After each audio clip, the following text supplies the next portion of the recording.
there, my name's Kendall. I'm coming to you today from my home in the Bronx, New York. I'd like to share a raw vegan recipe today with you that's appropriate for this time of year. We've just had our first snowfall, so today we're going to be making a raw vegan cottage pie or shepherd's pie together. This recipe is in multiple parts. It starts with a mushroom root vegetable layer, and then we'll be making a cauliflower faux potato layer, followed by a gravy.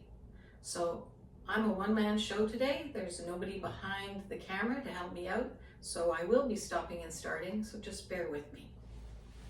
Okay, the first section of this recipe is a mushroom layer. So we're going to need 3 cups of sliced mushrooms for that, and we're going to be marinating them in 3 tablespoons of olive oil, 2 tablespoons of wheat-free tamari, namashoyu, low sodium soy sauce, whatever you like, 1 clove of minced garlic, and 1 tablespoon, this is optional, 1 tablespoon of red wine or 0 alcohol red wine. That's what I'm using today, but you can leave that out if you don't want to use it.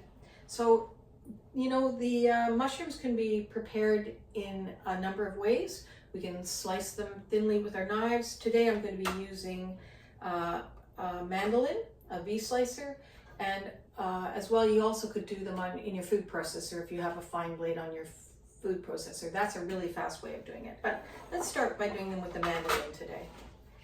I've got to get the guard, and no matter what kind of mandolin you're using, you absolutely need to use this guard for no accidents.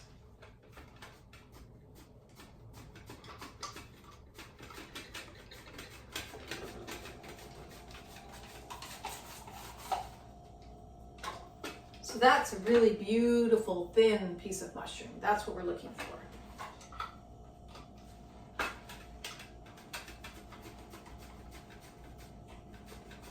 I love these V-slicers. My husband and I have been using these since the mid-90s.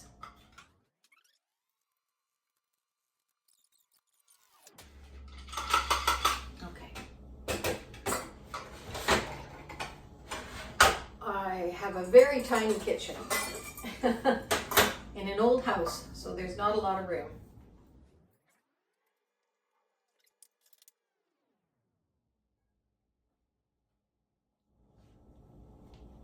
We're going to call that a nice healthy 3.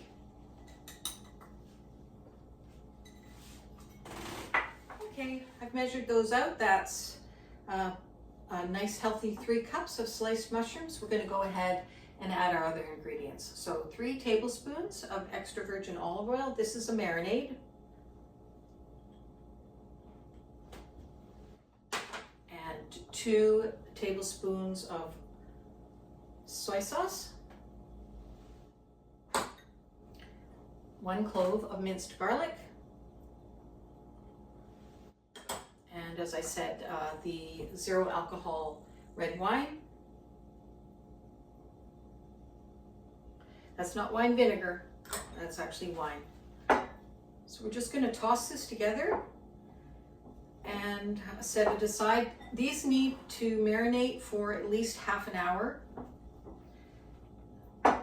You can do it overnight so that they're ready ahead of time.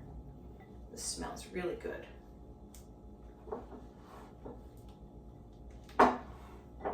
And these will shrink down. You'd be absolutely amazed. I've got some that I've already prepared, and you won't believe the difference how much they shrink once that marinade soaks in. So I'm just going to set these aside, and we'll move on to the ones that I've already prepared. What a huge difference that is. Those have shrunk down considerably. All right, so the next, we've got our marinated mushrooms already ready. I said these ones I've pre-done. And then the next step is going to be our vegetable layer. I call it a root vegetable, but it has a mixed combination. Okay, now we're going to move on to the vegetable layer for our cottage pie. The ingredients for this part of the dish are 2 cups of finely shredded carrot, 1 cup of minced celery, 1/2 a cup of minced sweet white onion or red onion, 1/2 a cup chopped fresh parsley, and a couple of tablespoons of mixed dried herbs. Those are optional, but I really like them. So we're going to be using our food processor today to shred the carrots.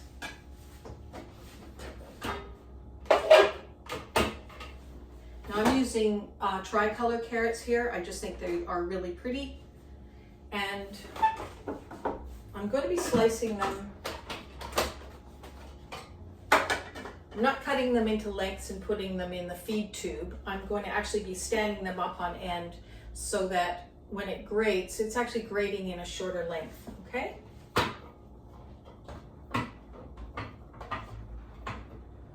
Now this is going to get noisy, just bear with me.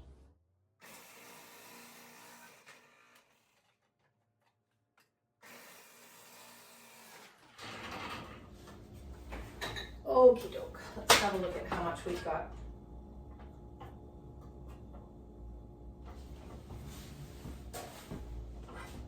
I think I'll do one more.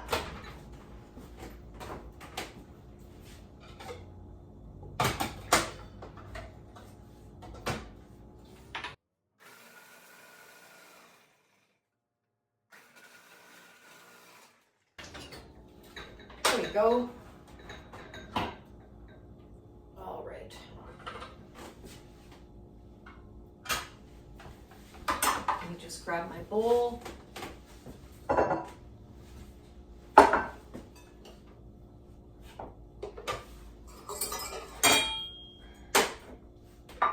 Now look, we're using all carrot in here today, but you can add a mixture of turnip, carrot, parsnip, whatever you like, Greek vegetable wise.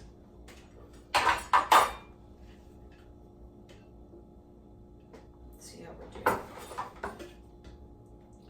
I'm going to guesstimate.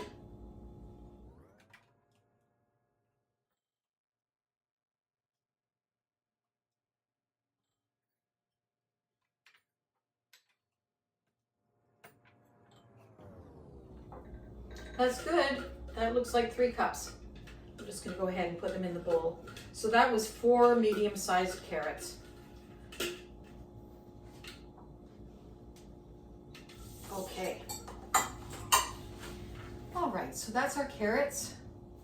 And next we're going to mince up some celery.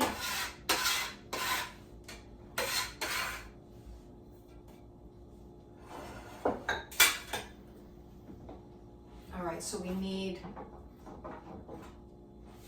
1 cup of finely minced celery,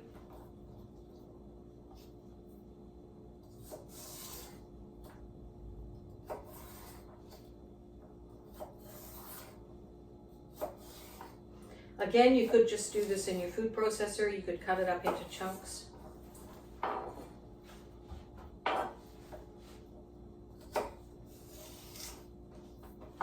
Guessing here, I'm not really sure.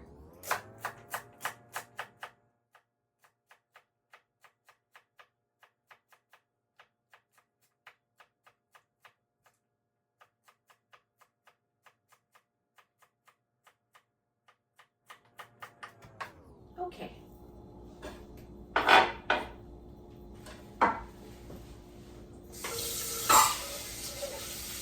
Now I'm going to be putting these back into the food processor, the celery, along with the onion. That was 2 cups of finely shredded carrot, 1 cup of minced celery, 1/2 a cup of sweet white onion. The onion and the celery are going to be processed, pulsed together.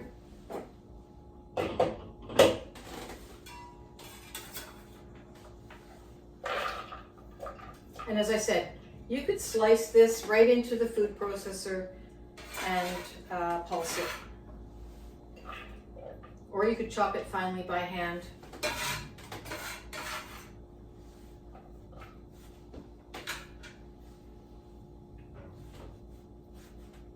All right.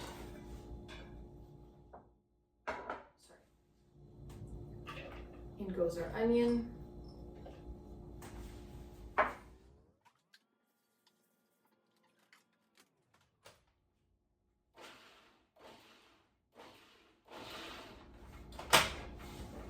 I'm just pulsing these down so that they're more like the texture of ground beef.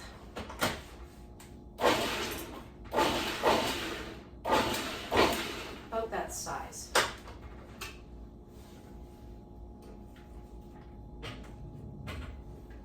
All right, I think that looks good. Let me see if I can hold this closer to the camera for you so that you can see. I'm dripping water everywhere. Okay, so we're just going to fold that into the shredded carrot.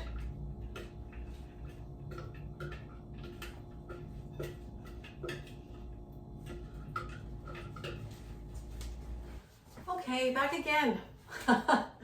So we've got our shredded carrot. We've got our celery and onion that has been pulsed together in the food processor to a smaller size. I'm just going to mix that in with the shredded carrot. And we're going to add in 1 or 2 tablespoons. This is 2 tablespoons, depending how many herbs you like. This is just mixed Italian herb. You can use any type of herbs that you like. I like it very flavorful, so 2 tablespoons. It does the trick for me. We're just going to keep tossing this, and this is the fun part. This is where we get to add in our extra vegetables. So today I've got a cup of diced yellow pepper to add in. Now you could use, if you eat corn, you could use frozen corn that's been thawed for a nice crunchy sweet yellow. And then I've got a cup of frozen peas that have been thawed, as well as some French beans that have been chopped up. So we want to go, you can use one or the other, you just want to get a combination of about 2 cups.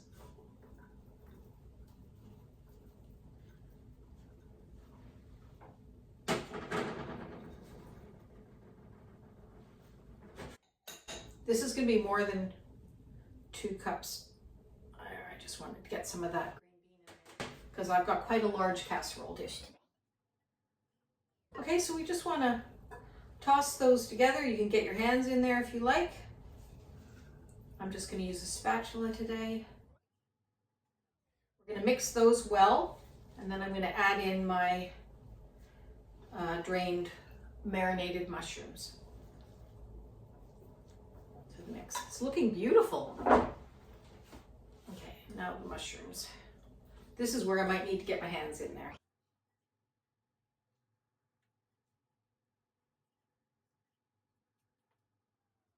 You know, you also could pulse the celery, the onion, the mushrooms. You could make the entire thing like a ground beef texture if you like, but I like the visual aspect of having the sliced mushrooms and the shredded carrot, and then the whole pieces of like the peas in their actual size. I just think it looks really pretty. All right, that's the mushrooms. Now look, I'm not adding any additional salt to this because by the time we've dehydrated it, the salt flavor intensifies. So I don't think, I mean, you could add salt and pepper to taste if you like, but I find for my taste, this is good enough. But doesn't that look pretty? There we go. Oh, I've got to add in the half cup of the parsley. Okay. Oh, it looks even prettier now. So that was 1/2 cup of chopped fresh parsley. Okay. Now I'm going to spread this in a casserole dish.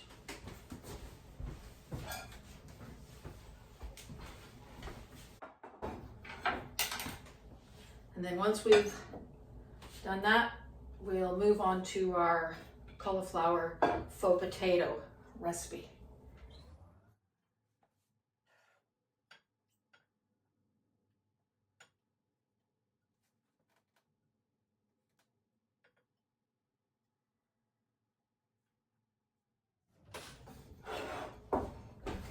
So I'm just going to spread this into the casserole dish and press it down firmly. So I'll get back to you when I'm all done. Okay, I just wanted to show you. So I've been packing it down into the casserole dish using my rubber spatula and a small offset spatula. Okay, so you want to press it down firmly into the dish because when we dehydrate it, we want to be able to cut it and take it out of the pan in more of a solid fashion rather than it crumbling and falling apart. Okay, so that's it. We're going to make the faux potato topping and then it'll be ready to go into the dehydrator, and we'll move on to the gravy after that. Okay, we're on to our cauliflower mashed tater layer of this recipe, which we're going to be making with the Vitamix blender. You can do it in a food processor if you don't have a high-speed blender. So this part of the recipe calls for 2 cups of cauliflower, which is chopped into florets, or 1 cup of cauliflower chopped into florets and 1 cup of parsnips that have been chopped. And then I've got 1 cup of zucchini that has been peeled and diced. I have 1 cup of Brazil nuts that have been soaked. I have 3 tablespoons of extra virgin olive oil. I have 1 clove of garlic, 1/4 teaspoon of nutmeg, Celtic salt, which will be used to taste, and then 2 teaspoons of fresh rosemary. You can use fresh or dry. I just happen to have fresh from my garden. Okay, so the cauliflower, I have actually lightly blanched this cauliflower just with hot water, and then I refreshed it in cold water, and this is to remove that kind of pungent taste that cauliflower can sometimes have. It just depends on, you know, the head of cauliflower. So we're going to cut this up. I think we're going to do, we'll see how much parsnip we have, but let's see what we can do here. Get 2 cups.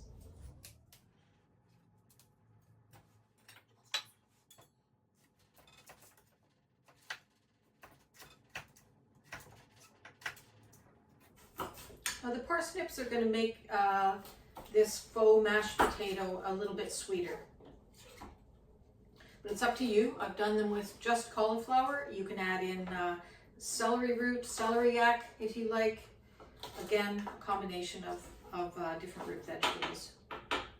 Actually, I think I can just use the measure of the Vitamix jug for this.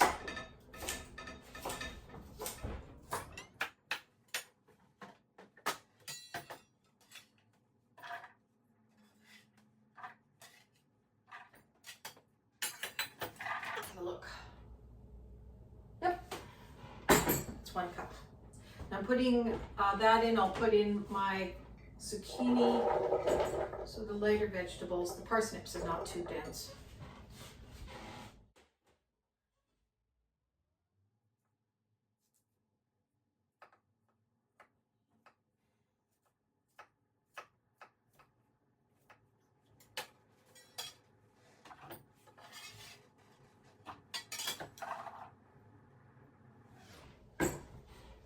I think that looks good. That looks like 3 cups altogether. Okay, and then our 1 cup of soaked Brazil nuts, our 3 tablespoons of extra virgin olive oil, and 1 clove of garlic. Now I only have elephant garlic in my garden, so I cut it down to what looks like about 1 clove size, and then our nutmeg. Just going to put a little bit of salt in because we're not sure how much we want. And I'll wait until the end to pulse in the fresh rosemary. Okay, I'm going to use the tamper for this. Now this is going to be noisy. It's going to take a minute to blend. So we want to blend this until it's smooth and creamy.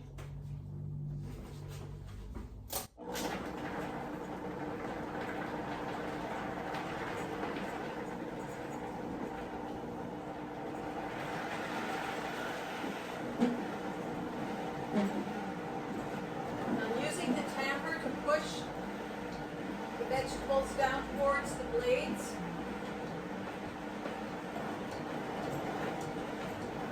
It's amazing you don't have to add water.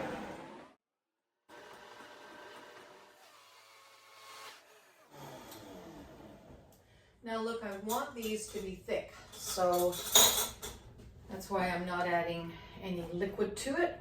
I'm just going to scrape the sides of the blender down. It's getting there.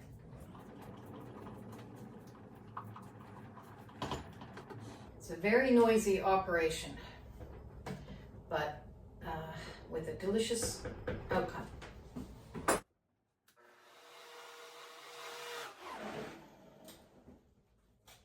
It's looking good.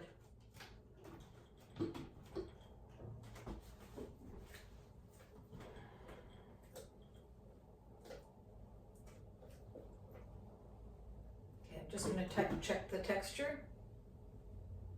Yep, it's creamy. Can use some more salt. So that's probably about a half a teaspoon of salt that I've added all together. And let's go ahead and put the rosemary in. Give it another blend. It tastes really good.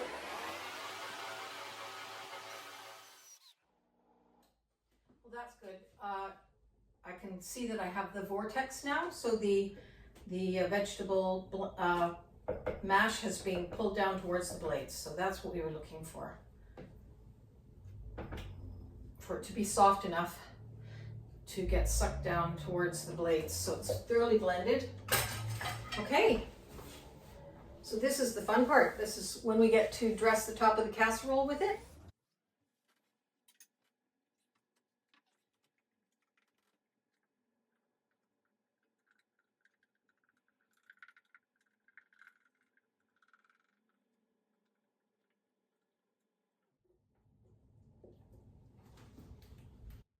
Okay, doesn't that look amazing? Oh my goodness.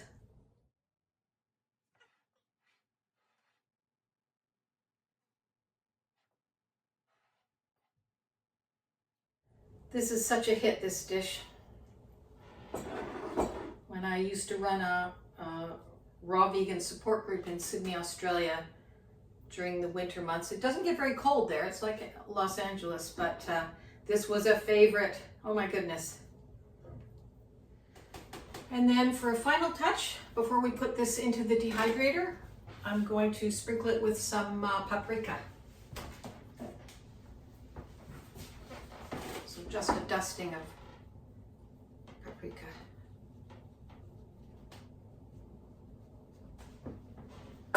Okay, there we go. This is all ready to go into the dehydrator. We can leave this in anywhere from 2 to 4 hours, depending how warm you want it to get at 115. We could do it shorter at 1 hour at 140 degrees Fahrenheit, but if you're going to leave it in longer, then please turn the temperature down to about 115. Okay, so we'll be back when I've put this down in the dehydrator and we'll make the gravy. So I'm going to use a small blender jug for the gravy. The ingredients that we're going to need for this part of the recipe is 1 cup of walnuts. These walnuts have been soaked and dehydrated. I've got 2 tablespoons of coconut aminos because they're a little bit sweet. I have 1 tablespoon, you can use namashoyu or soy aminos. I've got 1 teaspoon of dark brown miso. The color does make a difference if you want your gravy to be browner. I have 2 tablespoons of nutritional yeast flakes. I have half a clove of garlic and a half a teaspoon of onion powder. I have a half a teaspoon of poultry seasoning and a quarter of a teaspoon of ground pepper, and then a half cup of water for blending. All right. So we just need to put these ingredients in a high-speed blender or a blender. I mean, you could use your mini blender if you have one of those, and blend it until smooth.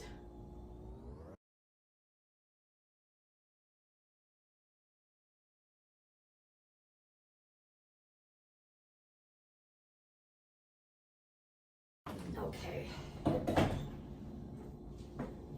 And then this is a half a cup of water. I think I'll start with less and we'll see how we go. Might actually need more.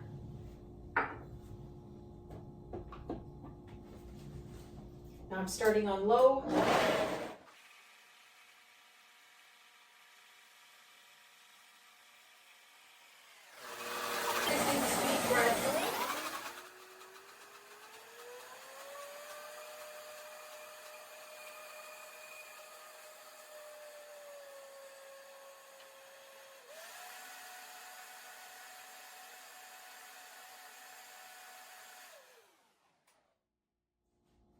Let's have a look at that. Oh, it looks good. Let's have a taste.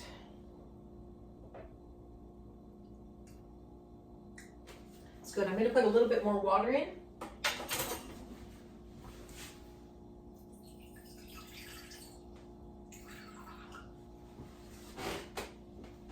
So that's about a quarter of a cup. I won't put all of it. I'm just going to put a couple of tablespoons.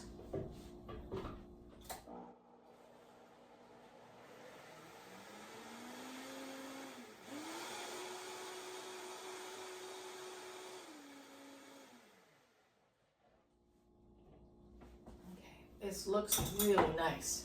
Beautiful. Let me show you. I don't know if you can see it. It's really creamy. That's yummy. Okay, that's good. So that's it. We've done it all. We just have to wait for them to come out of the dehydrator and then we'll plate it up. Okay? See you soon. I just thought, well, that large casserole is in the dehydrator, that we could try plating up these smaller versions that I've made using food molds. All right.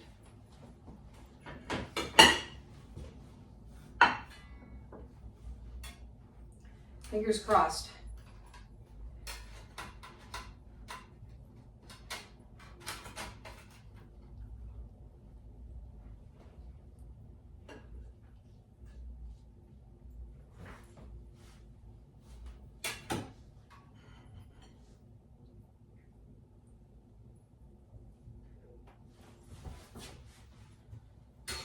There we go.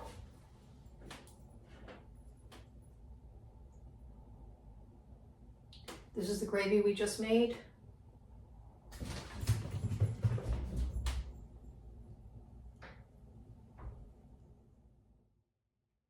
Okay. And what I've done additionally, I got some fresh sage from my garden. I rubbed it with an organic butter flavored coconut oil, sprinkled it with Himalayan salt and dehydrated it. So we're going to use these to decorate.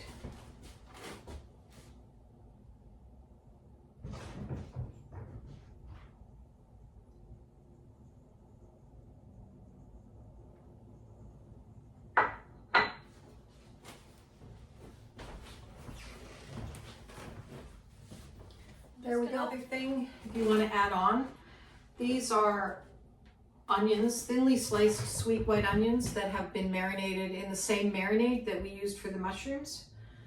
So that's an additional topping for these. This is my husband's favorite part. But you can make these the day ahead. They're good to have on hand. They're just nice to have in the fridge anyways because they're super yummy.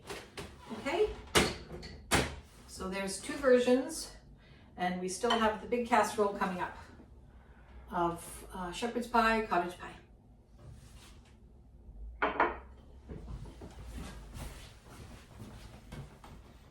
Okay, back again. So this has been dehydrating for a couple of hours. First hour at about 140 degrees Fahrenheit, then I turned it down. So this is going to be a more rustic style of serving. This is the kind my husband likes, so let's take a big scoop.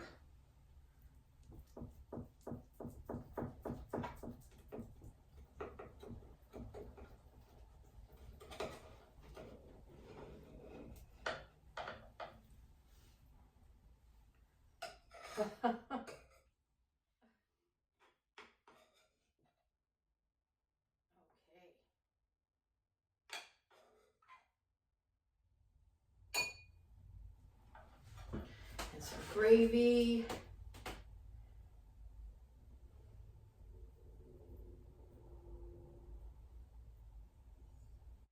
And some onions.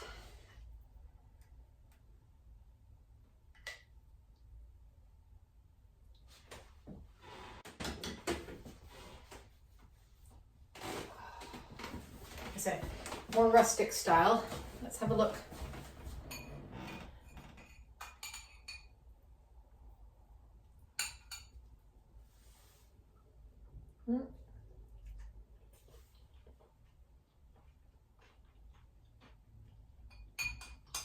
Mmm. Mm. Yummy. Well, there we have a couple of different ways of serving up a really yummy shepherd's pie, raw vegan shepherd's pie. I hope that the time that we've spent together today will inspire you to try this dish yourself. Yeah. Anyways, thanks for spending your day with me. Bye.